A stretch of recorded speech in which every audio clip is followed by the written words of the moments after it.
All right, let's jump right into this explainer. Today we're unpacking a truly fascinating, though historically terrifying, medical paradox known as hemolytic disease of the fetus in newborn, or HDFN for short. Now, think about the human body for a second, specifically a mother's body during pregnancy. It's this brilliant, beautifully designed system meant to nurture, accommodate, and fiercely protect a developing child. But what happens when a biological miscommunication actually turns the placenta, the very organ of life support, into a microscopic battlefield? To really wrap our heads around this paradox, we have to ask a pretty heavy question. Why in the world would a mother's immune system ever launch an attack on her own unborn baby? Well, it all comes down to basic defense mechanisms. You see, the maternal immune system is always on guard, constantly scanning the blood for foreign invaders.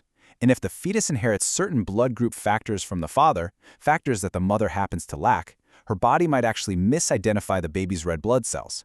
Instead of seeing a growing life, it sees an invading pathogen. Here is our roadmap for today. We'll cover 1. The invisible threat, blood conflict. 2. Rh and ABO incompatibility. 3. Disease symptoms and complications. 4. Modern diagnostic methods. 5. Treatment, from light to blood transfusion. And finally, 6. Prevention, the protective shield. Section 1. The invisible threat, blood conflict. Let's look at the history of this immunological cascade that used to be a widespread tragedy.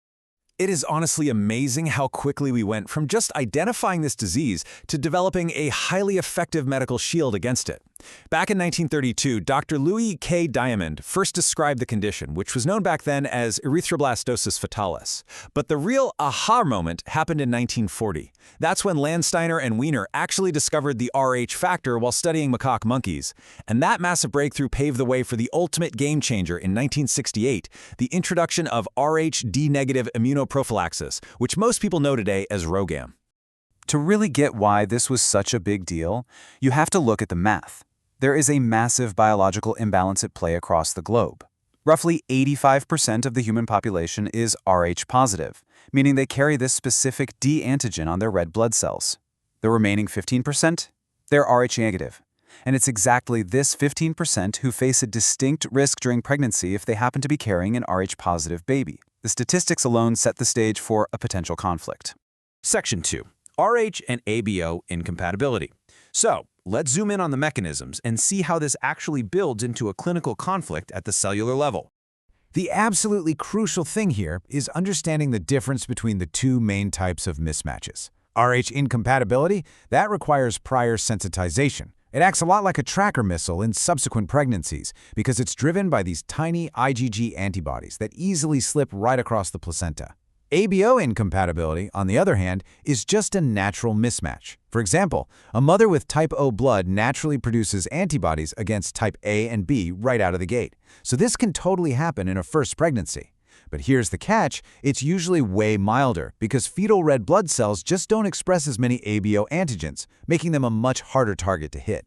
Now, the process of alloimmunization is astonishingly sensitive. Get this, it takes just 0.1 milliliters of fetal blood mixing with the mother's, which can easily happen during delivery, trauma, or a minor procedure, to trigger a 4-step defense response. Once sensitized, the mother's immune system pumps out those IgG antibodies. And if she has another Rh-positive baby later on, those antibodies cross the placenta, lock onto the baby's red blood cells, and actively destroy them.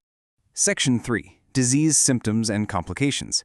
Let's look at the actual stakes when those maternal antibodies successfully cross the placenta. So what does this actually look like clinically? Well, there are 3 main presentations. The absolute most extreme is the edematous form, known as hydrops fetalis. Here, the destroyed red blood cells cause severe anemia, which triggers heart failure and massive fluid buildup in the baby. We're talking ascites and skin edema over 5 millimeters. It's incredibly severe, carrying a mortality rate of over 50%. Then you have the icteric form, which presents with severe jaundice because destroying all those blood cells releases a massive amount of bilirubin. Finally, the anemic form is the mildest, generally presenting with just low hemoglobin and lethargy. And that icteric form? It brings us to a frankly terrifying complication. If the red blood cell destruction causes too much unconjugated bilirubin to build up, the newborn's immature liver just can't handle the load.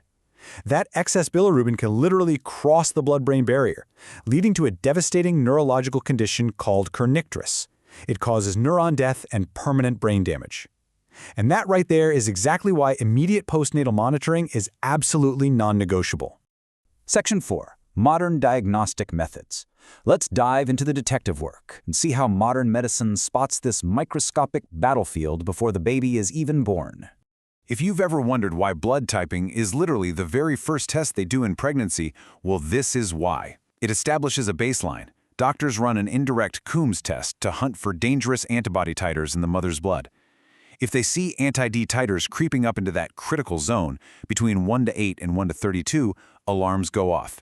It tells the team that those tracker missiles are in circulation and advanced fetal monitoring needs to start right away.